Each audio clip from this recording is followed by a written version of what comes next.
Bonjour, je suis Martin Provost, je suis cinéaste. J'en suis à mon 7e film. Je suis venu à Angoulême présenter Séraphine il y a maintenant 12 ans. C'était la première fois qu'on montrait Séraphine. C'était fin août, je m'en souviendrai toujours. Et le film a été récompensé, enfin surtout Yolande a été récompensée par le prix d'interprétation. Elle n'était pas là, je suis allé le chercher et ça a été le début d'une merveilleuse aventure pour le film, parce qu'après on est parti à Toronto, après il y a eu la sortie, cette espèce de miracle de film qui a démarré tellement lentement et qui petit à petit, ça s'est amplifié, ça s'est amplifié. C'est un film qui est resté 1 an à l'affiche et qui a été récompensé après par tous ces Césars. Ça a été une aventure absolument merveilleuse et en plus la réhabilitation et je dirais la résurrection d'un peintre, Séraphine. Et il y a une exposition en ce moment, donc c'est très émouvant parce que Séraphine est à nouveau d'actualité. Euh, Ces tableaux valent une fortune, elle est dans tous les musées du monde et je sais que c'est grâce au film, donc j'en suis très heureux, très heureux.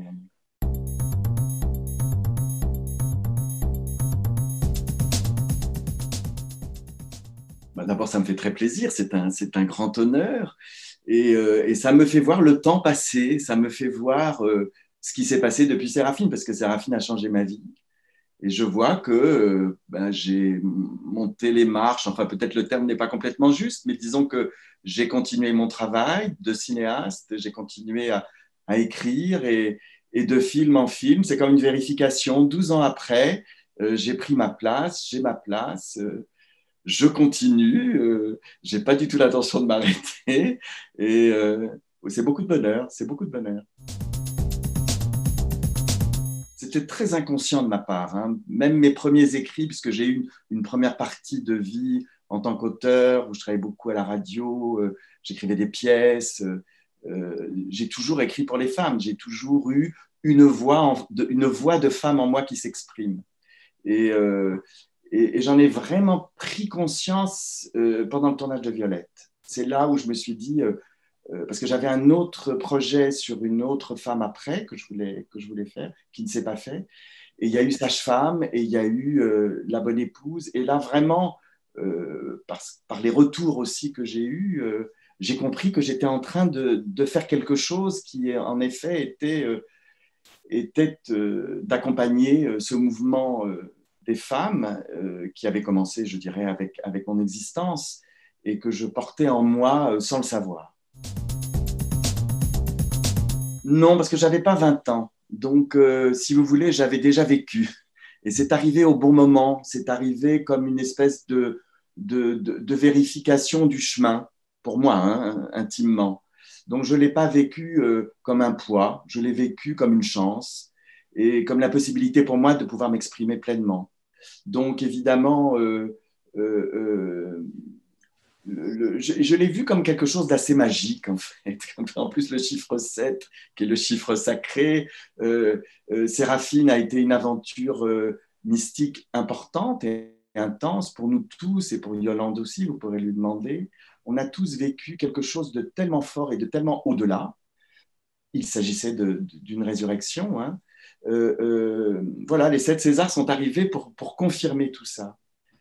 Et je me suis remis tout de suite au travail, très, très conscient qu'il fallait surtout pas que je me repose et que je pense que tout était arrivé. C'était pour moi vraiment plutôt le début de quelque chose. D'abord, elle est ma voisine, j'habite à la campagne. Nous nous sommes rencontrés ici au supermarché du coin. Et c'est comme ça, qu'en la voyant en train d'acheter ses poireaux et ses carottes, que je me suis dit, mais c'est Séraphine. Et, euh, et c'est par l'entrepreneur qui refaisait ma maison, qui avait refait la sienne, que la rencontre a eu lieu. Ça a été quand même une histoire absolument incroyable. Je la revois dans son jardin, moi arrivant avec tout ce que j'avais pu trouver sur Séraphine pour lui raconter l'histoire. Et elle était assise en train de boire un coup de blanc dans toutes ses fleurs. Et c'était déjà Séraphine, c'était merveilleux. Et l'amitié n'a fait que se développer. Donc, c'est un peu ma sœur. On se voit de temps en temps, on se téléphone, on se croise au marché de Vernon. Il y a une sorte de fraternité, vous voyez. Et en tout cas, après Séraphine, c'était évident que j'avais un autre film à faire avec elle. Tout de suite, j'avais lu le bouquin de Kiss Ridgway qui s'appelle Mauvaise Pente, que j'avais eu entre les mains. Et c'était un portrait de femme tellement exceptionnel, c'était évidemment pour elle. Et, Et donc j'ai foncé, parce qu'en fait c'est un producteur qui me l'a proposé. J'ai foncé, on a foncé ensemble, et j'ai fait ce film qui est un film assez particulier, hein, qui n'a rien à voir avec Séraphine, euh, et, euh, et où je trouve que Yolande atteint des sommets. Mais c'était un film, je pense, qui était un peu en avance. Je pense qu'aujourd'hui, il serait mieux reçu, parce que c'est un film sur la violence faite aux femmes, et que je me souviens qu'à l'époque, il y a une espèce d'omerta, c'est-à-dire que personne n'a parlé de ça. On n'en parlait pas des femmes battues. Et la presse ne m'a pas vraiment soutenu. Et même, j'ai essayé je parlais avec le distributeur, mais il faudrait qu'on voit des associations de femmes. Et il ne se passait rien. Quand je vois aujourd'hui ce qui se passe, j'en suis heureux. C'est pour ça que je suis heureux que le Festival d'Angoulême passe le film, parce que je pense que c'est un film qui compte dans cette libération. Le point de départ, c'était Violette Leduc, hein, parce que j'avais rencontré René Tsekati, qui à l'époque était mon éditeur. J'avais publié un roman au Seuil chez lui, et j'avais pas encore tourné Séraphine. Et il m'avait dit, est-ce que vous connaissez Violette Leduc? Je lui ai dit, écoutez, non, j'ai jamais lu Violette Leduc, je connais le nom. Il m'a dit, parce qu'elle a écrit un texte magnifique sur Séraphine qu'elle adorait, qu'elle considérait comme sa sœur. Tous les films sont liés les uns aux autres, hein, quand on commence à tricoter. Et il m'a envoyé ce texte qui est absolument extraordinaire, qui est un texte où Violette parle de la sexualité de Séraphine dans ses tableaux. Et c'est vrai que quand on voit les œuvres de Séraphine, toute mystique qu'elle était, on voit aussi toute la pulsion charnelle, tout son désir, toute sa sensualité qui s'exprimait à travers ses toiles. Et, et je me suis plongé dans Violette Leduc et j'ai vu la beauté de l'œuvre, la beauté de la langue. C'est une grande styliste, très, très oubliée en France, étudiée dans toutes les universités américaines et pas chez nous. Et je me souviens, j'ai appelé René, j'ai dit, il faut faire un film. Et il m'a dit, oui, il y a eu un projet. Lauzet a voulu le faire avec Jeanne Moreau. Et le film ne s'est pas fait. Et ben, j'ai dit, moi, je vais le faire. Et je vais le faire avec Emmanuel Devos. Ça me paraissait une évidence. Donc, mon agent a fait un rendez-vous avec Emmanuel. Et ce qui était drôle pour la petite histoire, mais j'aime beaucoup les petites histoires qui entourent toutes les grandes histoires, c'est que je l'ai rencontrée dans un bar, je me souviens, elle était assise devant moi et elle m'a dit, non, elle m'avait téléphoné avant pour me dire je vais être un peu en retard parce que je suis avec une amie que je dois déposer chez elle. Et en fait, elle était avec Jeanne Moreau.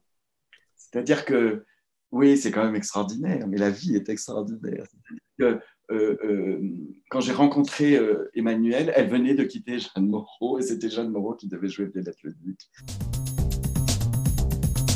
Si justement j'ai peur, je crois que c'est un moteur formidable.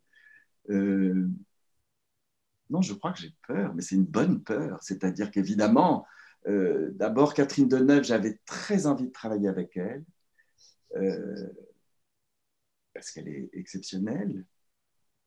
Que j'ai une nostalgie, je pense, de ma jeunesse, de Peau d'âne, de tous ces films qui ont bercé mes premières amours au cinéma.